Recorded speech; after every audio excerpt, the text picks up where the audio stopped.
Le titre, c'est Nos luttes intérieures, les luttes intérieures de notre cœur. Au-dedans de notre cœur, il y a la lutte. Les luttes intérieures de notre cœur. Hein? Et comment avoir la victoire? The struggles inside our heart. Nous prenons l'exemple de Moïse, Exode chapitre 2, verset 11. Vous connaissez l'histoire de Moïse.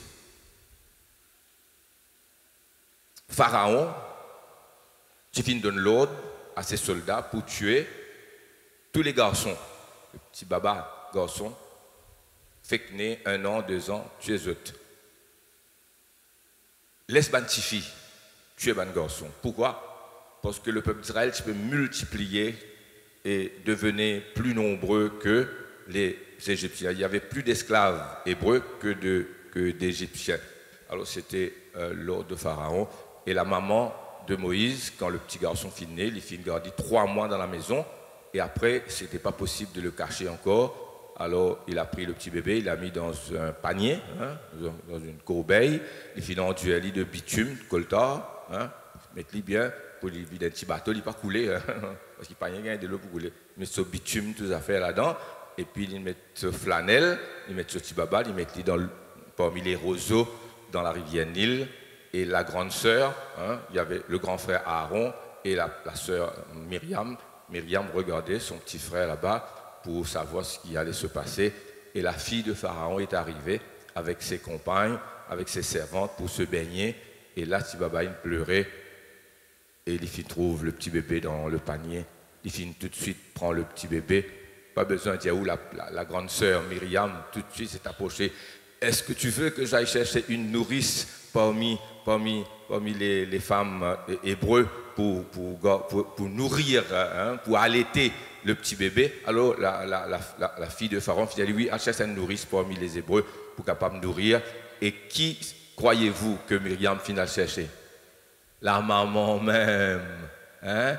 Et j'aime pour payer toi tout. Alors il allait ses propres enfants et il gagne la paye.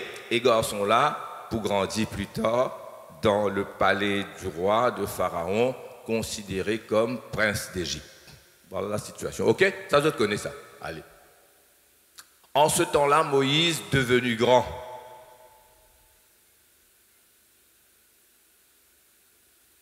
Moïse était considéré comme un prince d'Égypte. Moïse. Il était considéré comme le fils de la fille de Pharaon. Probablement, si l'histoire pas tourne comme elle finit tourner, heureusement, elle tourne comme elle finit tourner par la grâce de Dieu, pour l'accomplissement du plan de Dieu, peut-être Moïse aurait été le prochain Pharaon. Donc, c'est un prince d'Égypte. En ce temps-là, Moïse, devenu grand, se rendit vers ses frères et fut témoin de leurs pénibles travaux. Il vit un Égyptien qui frappait un Hébreu d'entre ses frères.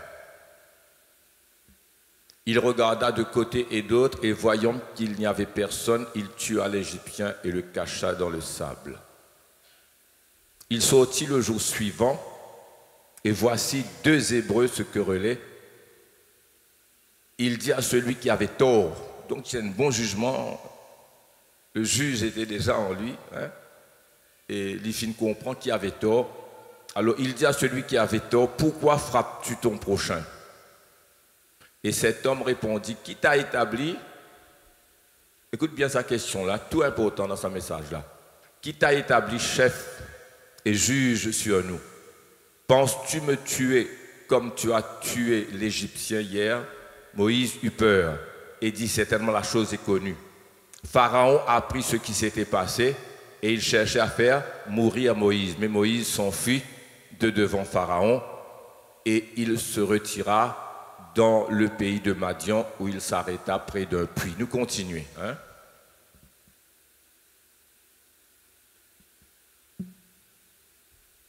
Le sacrificateur de Madian avait 7 filles. Elles vinrent puiser de l'eau et elles remplirent les auges pour abreuver le troupeau de leur père.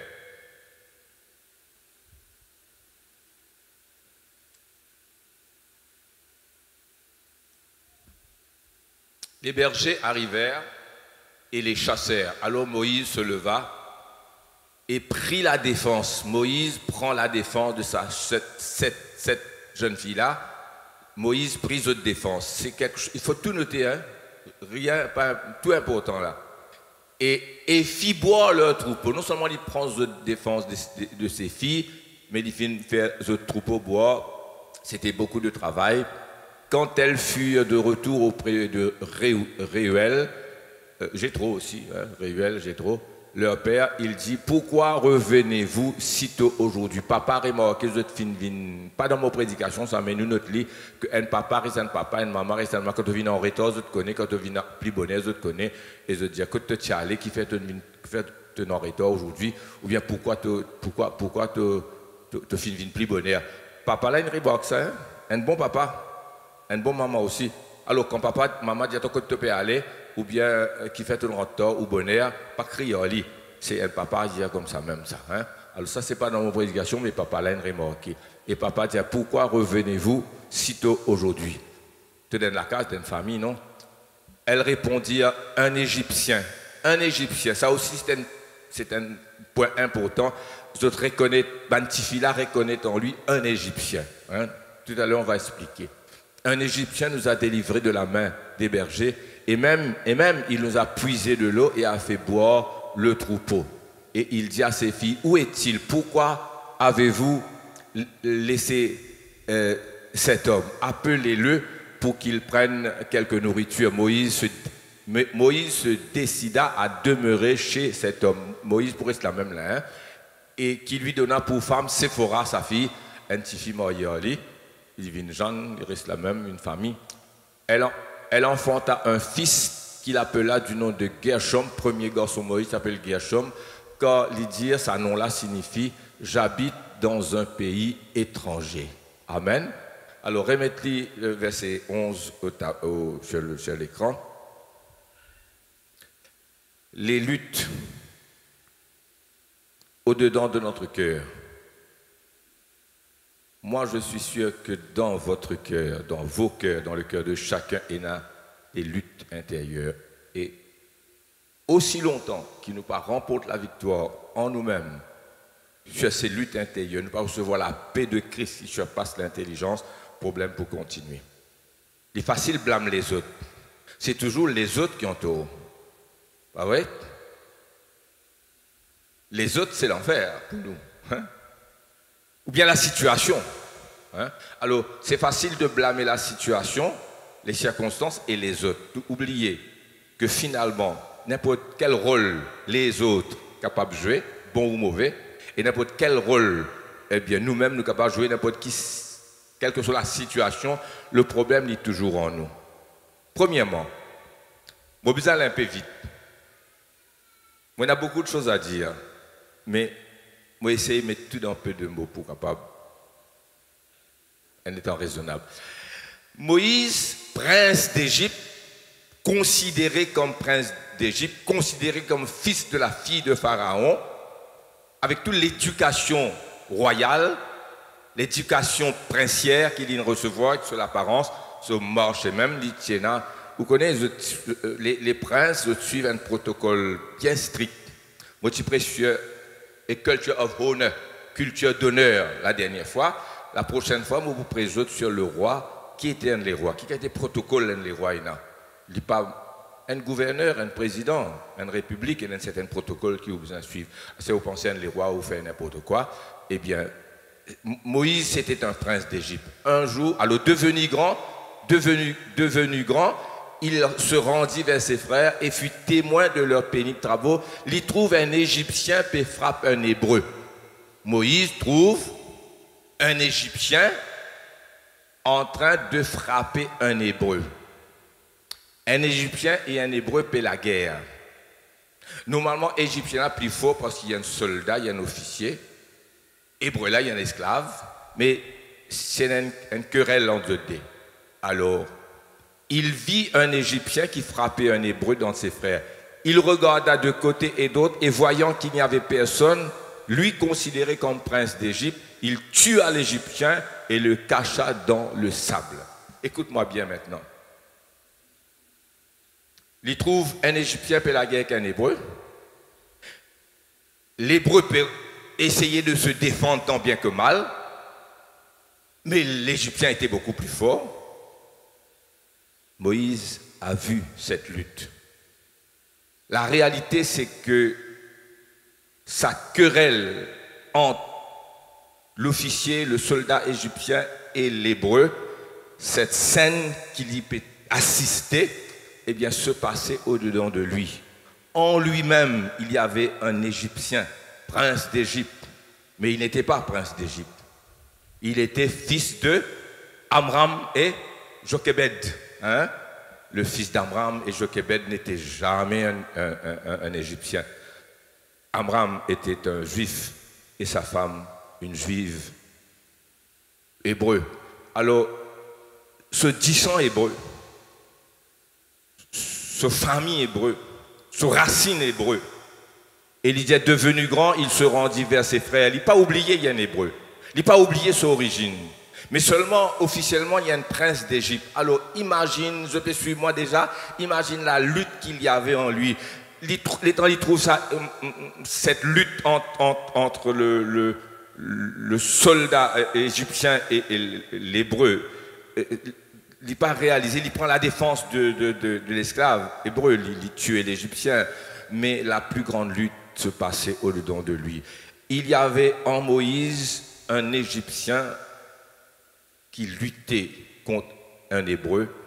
L'Égyptien qu'il était, officiellement prince d'Égypte, se querellait. Imagine ce qui est là dans son cœur, frère. Tout ça vient d'arriver par la grâce de Dieu. C'est Dieu qui fait que les choses passent comme on s'est expliqué au commencement pour être capable de grandir dans le palais. Sinon, il n'aurait pas pu peut-être être accepté par la suite. Nous parlons dans ce détail-là. S'il était demeuré un esclave, il grandit dans la case de son maman, il dit pour un garçon hébreu comme les autres garçons hébreux, il dit pour un esclave comme les autres esclaves. Il pas ça l'ouverture là. Un autre jour, on va parler de ça. Mais tout ça finit fait par la grâce de Dieu. Mais c'était facile, enfin pas facile, mais c'était beaucoup plus rapide, plus compréhensible que Moïse tuait l'Égyptien pour libérer l'Hébreu, mais l'Égyptien qui était en lui, qui se querellait avec le vrai Hébreu qu'il y était, eh bien ça fin besoin beaucoup d'années, 40 années dans le désert, pour que ça Égyptien en lui la mort, pour qu'il il retourne comme le prophète Moïse. Vous comprenez-moi? Il était relativement facile pour tuer l'Égyptien et libérer l'Hébreu. Mais il n'était pas facile de tuer l'Égyptien qui est en lui. Vous êtes avec moi? Amen? Le lendemain, le jour suivant, verset 13, mettez là-haut, et voici deux Hébreux se quereller. Maintenant, c'est deux Hébreux qui peuvent quereller. Il dit à celui qui avait tort, pourquoi frappes-tu ton prochain? Nous continuons. Là, celui qui avait tort dit allez. Et cet homme lui répondit, qui t'a établi chef et juge sur nous? Penses-tu me tuer comme tu as tué hier l'Égyptien? Nous arrêtons la même. Cette question que cet homme qui en tort, c'est deux Hébreux qui paient la guerre, hein? Mais celui qui avait Moïse, tout de suite, discernement qui est là, il y a un discernement quand même. Et il finit de recevoir l'éducation d'un prince d'Égypte. Il trouvait que c'est un raison. Il dit à celui qui avait tort, pourquoi frappes-tu ton prochain? Et celui qui avait tort répond, qui t'a établi chef et juge parmi nous? Penses-tu me tuer comme tu as tué l'Égyptien hier? Nous arrêtons là même, après nous retourner. Nous allons vers Actes des Apôtres, chapitre 7, versets 22 à 26, aussi vite qu'ils sont capables.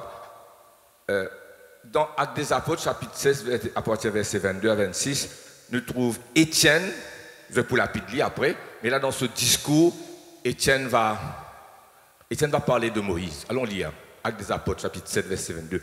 Moïse fut instruit dans toute la sagesse des Égyptiens. Il était puissant en parole et en œuvre. Ça, c'était le prince d'Égypte. Il avait 40 ans lorsqu'il lui vint dans le cœur.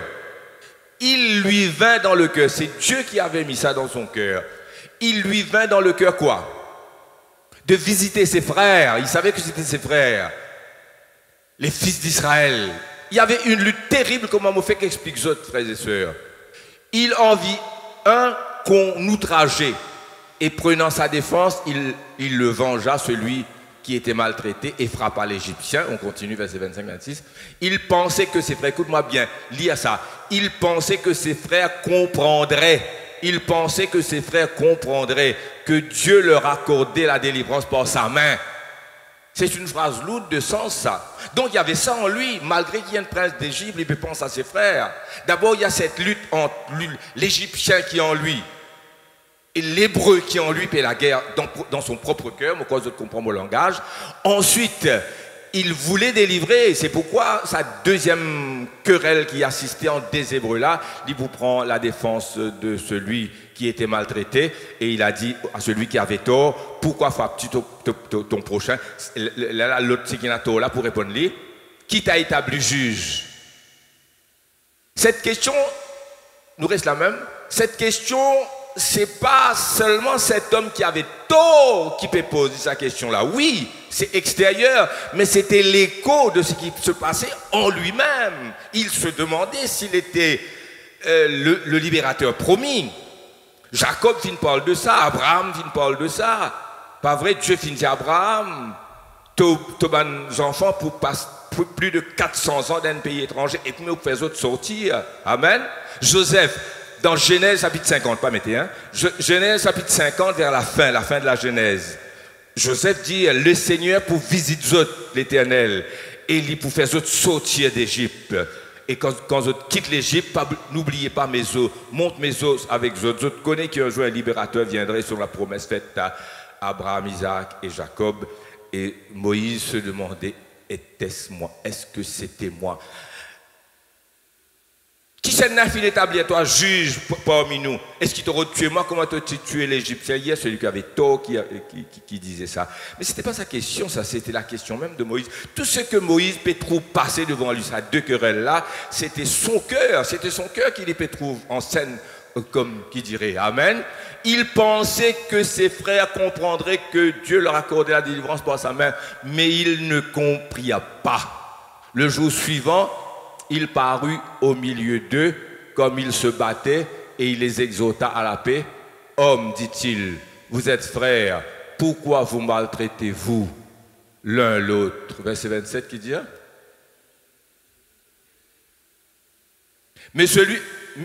Non, verset 27. Mais celui qui maltraitait son prochain le repoussa en disant, qui t'a établi chef et juge sur nous? Verset 28, nous arrêtez. C'est tout, amen. Alors, toutes ces questions étaient dans son cœur. Et si vous êtes avec moi jusque-là, là, frères et sœurs, beaucoup de choses se passaient. Il était prince d'Égypte. S'il était continué, il n'est qu'un pour faire sur la bourse, tu tapes Mouban, moi aller comme ça, carré, mais il avait ses frères. Et il connaît la prophétie. Un libérateur viendrait, amen, pour libérer les Israélites. Et là, ce qui se passait devant lui se passait dans son cœur. Et il a fallu beaucoup plus de temps. Alors ça, c'est... toutes ces choses reflètent ce qui s'est passé dans le cœur de Moïse. Était-ce lui le libérateur promis ou non? Cet homme peut dire, qui t'a établi juge? En son cœur, il dit, vrai même qui s'est établement juge. C'est moi le juge. Était-ce la question de l'homme ou sa propre question à lui qui résonnait en lui-même? Alors, la suite, c'est que Moïse va fuir. Moïse va quitter l'Égypte. Il va s'éloigner bien loin. 40 ans, il pourrait s'en dehors de l'Égypte, dans le pays de Madian. Vous connaissez la suite. Nous avons lu, on a vu que, arrivé dans le pays de Madian, les 7 jeunes filles de Réguel, qui nommait Jéthro après, sacrificateur de Madian, ces filles-là venaient au puits pour puiser de l'eau pour leur troupeau, faire des moutons boire de l'eau, et tout de suite après, il y a un homme, un étranger, c'est aussi avec les autres troupeaux, les autres bergers, puis la guerre avec les hommes, puis la guerre avec les jeunes filles. Hein? Normalement, les hommes là pour gagner, pas vrai, c'est pour repousse autres, dit prends autres ban mouton, allez t'allez nous coquins autres moutons là, etc. Et là Moïse se présente. Et la Bible nous avons lu, hein, pour ne pas relire, Moïse prit la défense des jeunes filles, les repousse. Il était fort, Moïse. Tout le training, non seulement intellectuel, mais physique aussi, d'un soldat égyptien, lui seul suffisait pour faire face à tout ça, berger là, faire les autres reculer. Mais pas qu'on ait qu'il a force ici, cette détermination, ce regard, hein, comment dire, la flamme du feu dans ce regard. Moïse, quand il était là, il n'est pas encore le prophète Moïse. Imaginez quand il vient le prophète Moïse, il rencontre Dieu. Il délivrait sa bande là, ces hommes allaient. Après, il puise de l'eau, lui-même. Cette jeune fille-là, assisée, ça là, puise de l'eau pour tout le troupeau. C'est pour cette raison qu'ils ont fini de rentrer plus bonnet à la case. Et papa reste papa ouvert au lisier, ouvert la bouche aussi, avec sagesse, maman aussi. Amen. Ils ont rentré plus bonnet, aujourd'hui. Toi, tu pensais que pour rentrer plus bonnet, pour rentrer plus tard, maman, papa, pour dire toi, non, nie. Mais tu fais rire, moi, ma fille, mon garçon. D'accord? Ça, quand nous cause la famille, nous cause ça. Mais maintenant, eh bien, Léla, quelle était la réponse de la fille? Qui tu fais la dire à papa, qui fait une grande bonheur? Hein, explique-moi, qui veut dire? Non, pas un homme. Un Égyptien. Un Égyptien nous a secourus. Et il vient délivrer nous, il vient repousser les hommes qui seront d'agresse nous, et il vient même donner à boire le troupeau. C'est-à-dire l'Égyptien était toujours en lui. C'est cette jeune fille-là trouve en lui un Égyptien. L'autre Égyptien, là, il tuait lui là-bas pour les livrer l'hébreu. Mais l'Égyptien qui peut quereller contre l'hébreu au-dedans de lui. Je ne sais pas, toi qui peux écouter moi. Ce message est pour toi. Dieu a mis ça dans mon cœur pour vous. Dans tous les cas, il y a des gens qui paient la guerre. Amen. La femme fidèle paie la guerre avec la femme infidèle au-dedans de toi-même. L'homme fidèle et l'homme infidèle paient la guerre au-dedans de toi-même. La jeune fille que Dieu peut appeler et celui que le monde peut appeler te paie la guerre. Ça, des jeunes filles là, c'est toi-même ça, hein? C'est toi-même ça, paie la guerre au-dedans de toi. Je peux écouter moi, frères et sœurs? C'est la parole de Dieu, dis Amen. Alléluia. L'homme qu'il est être doux, humilié, c'est calmer les choses. Et cet homme qui dit non, tu dois adresser lui, montrer-lui qui toi, ça des hommes-là paient la guerre en toi. C'était le cas de Moïse. C'est ça la prédication d'aujourd'hui. Dis Amen. Et quelquefois, tu as regretté tout. Tu ne prends la bonne décision, tu ne fermes la bouche, tu ne retournes la case. Après, tu te dis, aïe, tu as gagné l'occasion. Si tu connais, moi, je me crie dans ce place, moi, je dis, sur 4 vérités. Tu as trouvé? Ça, l'autre là reprend. Tu as déjà fait ça? Tu n'as pas de répondre, tu rentres la case. Tu es correct là? Il a te dit, ah, mon gars, l'occasion, répondre, tu fais un bon répondre, demain, comme je dis, eh bien, l'Égyptien et l'Hébreu en toi. Vous êtes d'accord, frères et sœurs? Les jeunes filles disent à votre papa, un Égyptien nous a secourus. L'Égyptien était là. L'Égyptien était toujours visible, frères et sœurs. Pour nous aller un peu vite, nous prenons Matthieu chapitre 15, versets 18 à 20. Je ne suis pas faire lire vite, sinon je ne suis pas capable pour lire moi-même, mais pourquoi c'est assez rapide pour mettre ça sur l'écran. Matthieu 15, 18 à 20. Ah, merci, vous êtes très rapide. Matthieu 15, 18 à 20. Mais ce qui sort de la bouche vient du cœur. Pas ce qui sort de la bouche, quand la main levée aussi, il vient sortir dans les pierres.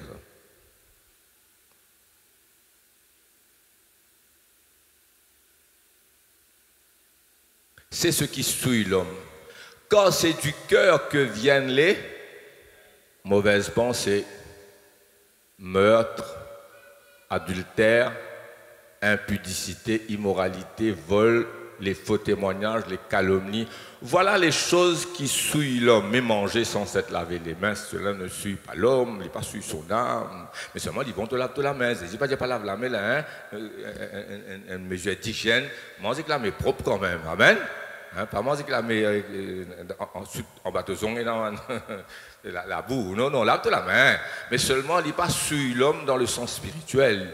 Il n'est pas mauvais pour de la santé, mais ce qui souille l'homme dans son âme et dans son esprit, ce sont ces choses-là, frères et sœurs. Proverbe chapitre 23, verset 7.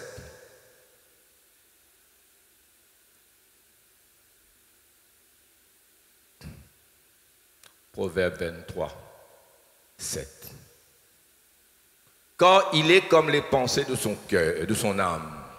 Mange et bois, te dira-t-il, mais son cœur n'est pas avec toi. En anglais, il dit as a man thinks. King James peut dire thinketh. Hein? On vit anglais longtemps, thinketh. As a man thinketh, ou as a man thinks, anglais moderne, so he is. Amen. As a man thinks, so he is. Il est comme les pensées de son cœur.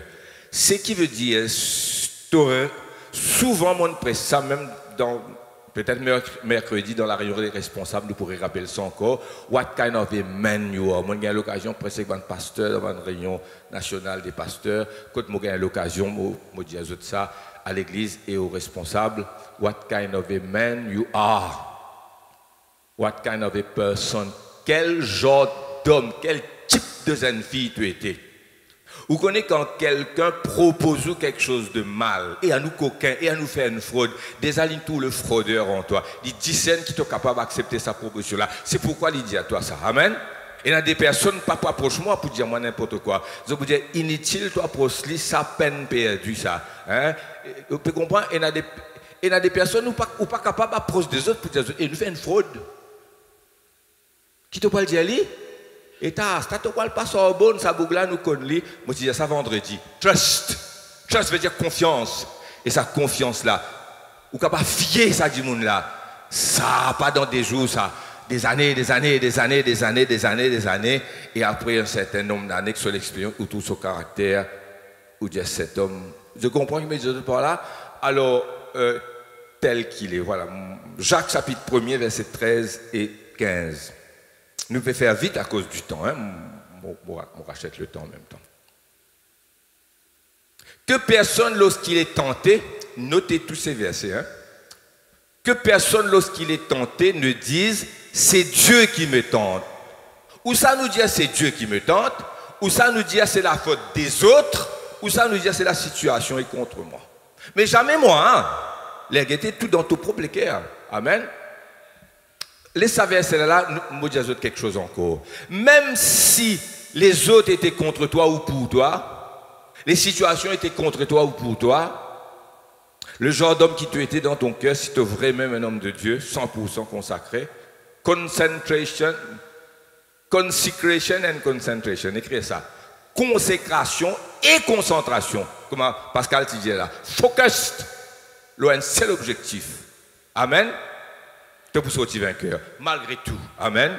Qui m'a pas subi, moi, frères et sœurs, moi pas plus fort qu'ils autres. La grâce de Dieu, mon focus le seul, la personne même de Jésus. La Bible, oui.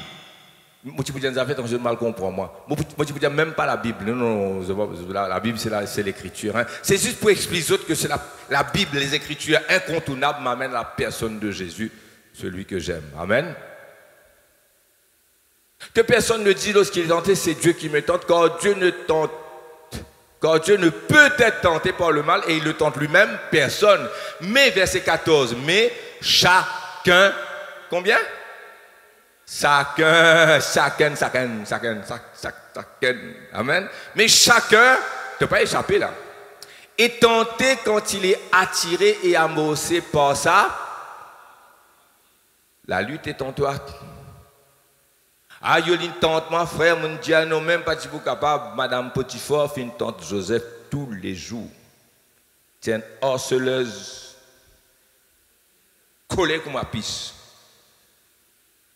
Joseph, dans son cœur, le cœur de Joseph. Vous êtes d'accord, moi? Alors, pas blâme les autres. Je donne un rôle minime, les autres là. Même les autres rôles pas minimes aussi, dans ton cœur. C'est dans mon cœur. La mélodie d'amour divin, c'est dans mon cœur, car il est mien et je suis sien. C'est dans mon cœur, alors je l'aime et veux chanter. C'est dans mon cœur, c'est dans mon cœur. Oui, certains chantent pour chasser l'ennui de leur cœur, et d'autres chantent pour apporter la joie aux leurs. Mais moi je chante pour adorer mon Dieu. C'est dans mon cœur, c'est dans mon cœur. Pourquoi on pas gagner la lutte, moi ici, comme où? Pourquoi on pas glisser, envie de tomber? Mais il y a le vrai frère Willy en dedans qui prend toujours le dessus. Écoute bien ce message. Amen. Mais chacun est tenté quand il est attiré et amorcé par sa propre convoitise. Puis la convoitise, lorsqu'elle a conçu, enfante le péché. Le péché étant consommé, produit la mort. C'est pas qu'il nous banne saints avec un grand S capital. Nous sommes des saints, oui, mais nous sommes des hommes. Et dans nous, il y a le côté homme. Fais ce qui content, toi aussi. Pas dire moi non. Pas dire moi te banne tenter, te banne essayer. Mais il y a toujours quelque chose qui te retient. Tu as toute conscience qui est la voix du Saint-Esprit en toi. Amen, frères et sœurs. Alors, ressaisis. Si tu as une jeune fille, un garçon, un frère, une soeur qui est absent aujourd'hui, là, prends ce message-là, dis-lui. Ou bien dis-lui, rentre dans YouTube ou dans Facebook, Assemblée de Dieu, écoute ce message-là aujourd'hui. Amen. Un autre passage. Alors, what kind of amen? On fait quelque chose de ça, frères et sœurs. Alléluia. Merci, Jésus. Nous regardons Jacques chapitre 4. Amen. Alléluia. Jacques chapitre 4, versets 1 à 4. Alléluia. D'où viennent les luttes? Les autres, maman, papa, frère, soeur, camarades, famille, travail. Il y en a qui sont tout travail qui allait. Et quand ils sont 10 travail, ben, on a dit à mon camarade assisé. Hein? Assisé mon cause, toi, tout le sens 10 travail, pas capable 10 managers, pas bon, il y en a qui chose en toi. D'où viennent les luttes? Les autres, d'où viennent les luttes? Mon malné, je dire. D'où viennent les luttes? La situation, d'où viennent les querelles parmi vous? N'est-ce pas vos passions qui combattent dans vos membres, dans ton propre cœur, comment ça, Égyptien là, tu peux combattre dans Moïse, et le juge qui est en lui, hein, qui t'a établi juge parmi nous? Mais c'était sa propre question, ça, frère. En lui, il ne savait pas. Vous convoitez et vous ne possédez pas, vous êtes meurtrieux et envieux et vous ne pouvez pas obtenir, vous avez des querelles et des luttes et vous ne possédez pas parce que vous ne demandez pas et vous demandez et vous ne recevez pas parce que vous demandez mal dans le but de satisfaire vos passions. Voilà la réalité. Encore un coup, quel genre d'homme tu étais? Qui toi? Comme dit Cosé, connais-toi toi-même, pas vrai? Alléluia. Oh frères et sœurs, on parle de Joseph et de la femme de Potiphar. Il ne faut pas blâmer les autres. Tout est en toi-même. Les bons qui nous prend responsabilité pour nous la chute. Premier pas pour relever. Si un monde tombé, al visite lui, faire sa cure d'âme là ou même dans mon place, si je suis capable d'aller, je peux aller, mais c'est où camarade, ça oublie qu'à cause de lui.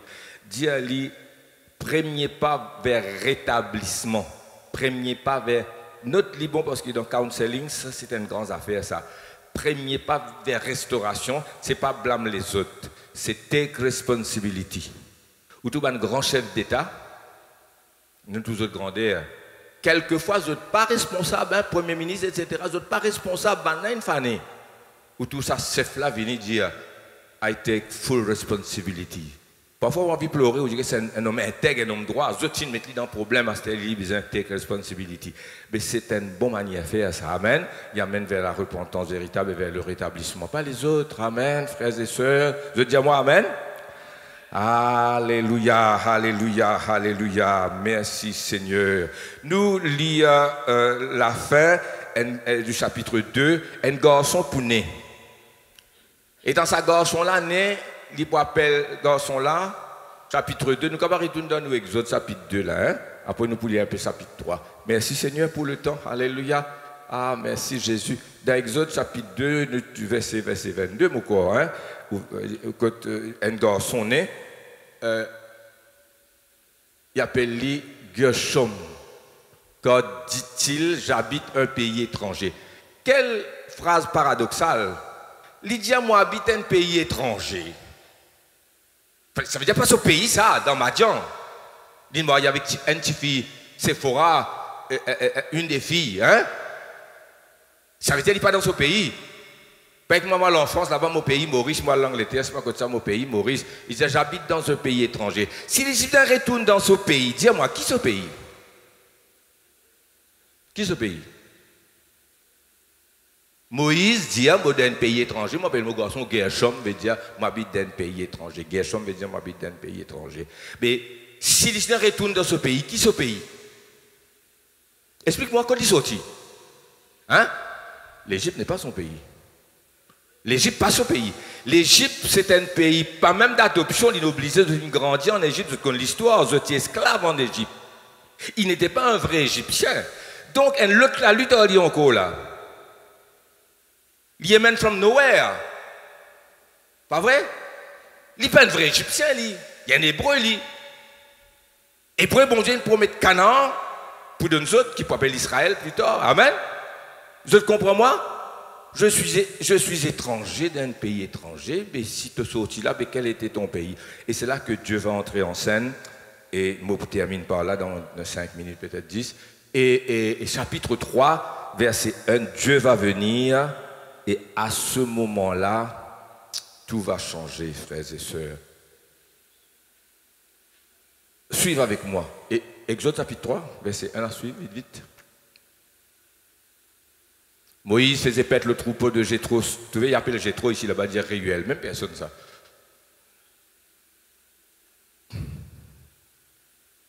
Sacrificateur de Madian.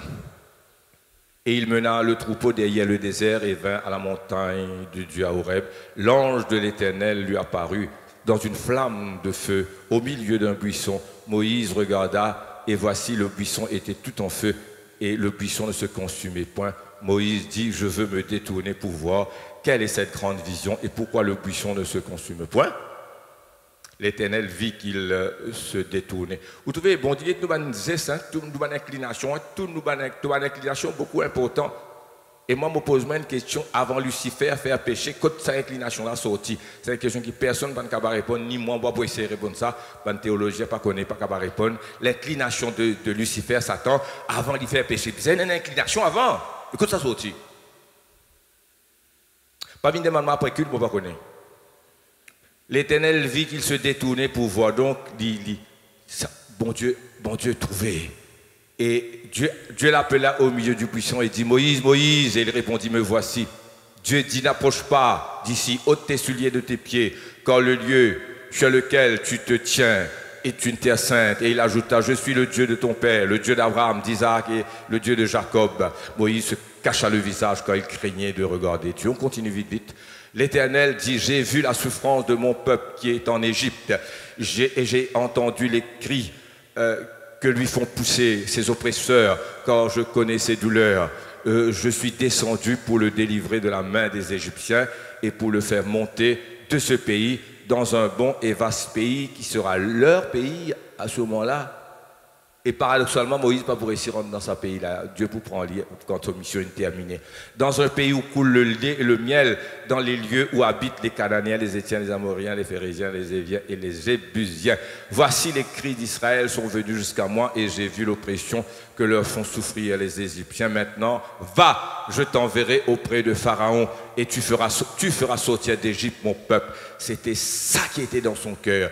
C'était ça qui était... Ça, il sentait cela, il ressentait cela dans son cœur, mais il se demandait, est-ce moi, hein, qui t'a établi juge au milieu de nous? C'était sa question à lui qui sortait dans la bouche de cet autre homme. Oh, Moïse dit, qui suis-je? Voilà la grande question.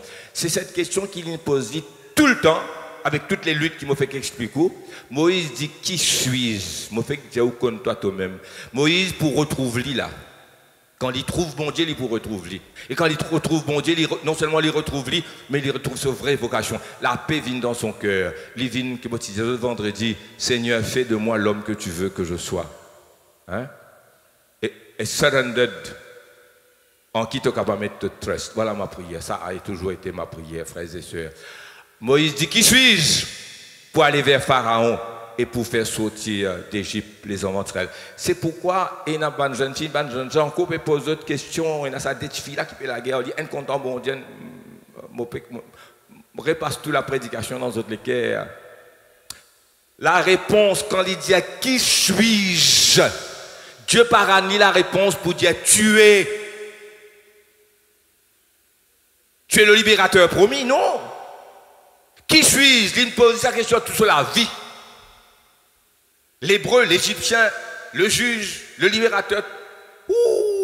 Quand il pose la question à Dieu maintenant, c'est à Dieu qui lui pose la question. Qui suis-je? Qu'est-ce que Dieu répond? Il ne va pas dire toi, tu es. Non, il dit je suis avec toi. Amen. C'est ça la réponse. Je serai avec toi. Et ceci sera pour toi le signe que c'est moi qui t'envoie.